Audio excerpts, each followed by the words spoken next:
a number of organizations coming together to assist the community of Joe Slovo here in Langa. Basically, all hands on deck.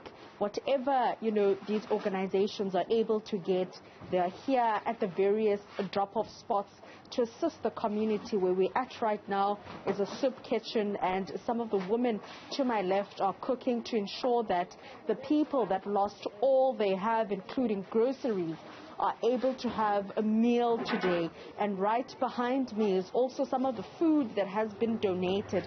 But one of the people that actually came here today to donate is Maimane. So I'm sure you saw the visuals on Saturday evening, including Sunday morning, of people having lost everything during the long weekend. Talk to us about, why you are here to assist them. And I do know that you were here yesterday as well. Well, I think like any other South African, we must realize that the value of Ubuntu says when one of us is suffering, all of us are suffering. Cape Town is a tale of two cities.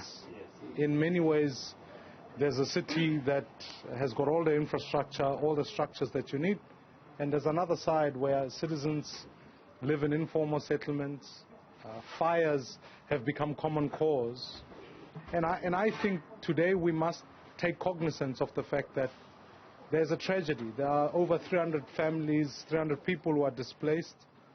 We all have to do something. We all have to respond to that issue. And so as someone who, certainly for us as One South Africa, we believe in that vision that all of us are affected when one of us is suffering.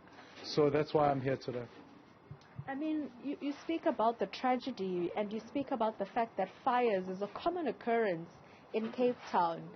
Just in 2019, 2020 alone, there was a devastating fire a couple of, kilometers from here in Masphumelele Fishhook that left more than 1,000 structures, razed by an inferno. What more can be done? Because as much as there's food here, the people are still waiting for, material, and some cannot afford that. In many ways, we're here. We'll make a donation of food today, and then we've also liaised with different structures to make donations of structures, etc., etc. So that will be ongoing right throughout this week. But I think it's important that as South Africa, we need to have a conversation about spatial planning. And that speaks to this fundamental question. How do we ensure that, A, there's adequate and effective rural development so that citizens are not having to move? You can't urbanize by informal sectors. You just can't do that. Urbanization doesn't work like that.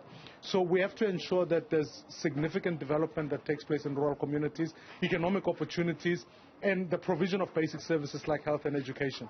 Those must become fundamental. And secondly, when it comes to urban planning of cities, we need to be conscious as to how do we avail accommodation for citizens who want to make a choice to come and live in the city, which is well within their right. But how do we create an integrated housing development model that's closer to infrastructure build so that we can provide all the services that we need? And then lastly, where there are temporary spaces for people to live in, I think we need to think hard about what kind of structures we put up. Because clearly, a fire starts in one shack and then spreads throughout a whole lot of shacks. And so I think we need to think about building models for informal sector that allow fire retardation from one shack to the next so that we avoid that situation. And then lastly, I think the allocation of plots and land allocation needs to be a fundamental focus, because then people are empowered to have title, empowered to build, empowered to give dignity to their lives. You speak about a number of things, including the special planning, that it needs to be looked into. Just the other week, there was a housing indaba with the various structures of government in the housing sector. And prior to that, there was also the Minister of Human Settlement, together with the various government spheres, speaking about urbanization and how they can assist, the de-densifying of communities. Do you think that this conversation is coming a little bit too late after, the devastating fires that we've seen, not only in Cape Town, but in other parts of the country? I think it's never too late to start. I mean, the reality of it is that the problem isn't getting better, it's getting worse. The cities, particularly the three major ones, eThekwini, Johannesburg and Cape Town, suffer from net in-migration. So ultimately, when we look at this conversation, we need to act and act immediately. because part of the problem is how do we respond to the question of land invasion? Every time there's an allocation of land, it is invaded, so it is unplanned migration, if I could call it that way. Therefore, I think we need to act in partnership with different sectors. Civic society need to act with government, we need to act with law enforcement to ensure that we manage this problem, because everyone suffers in the process. Citizens who are trying to comply legally to apply for housing suffer, and citizens who are moving into cities suffer because it's unplanned and no services can be delivered.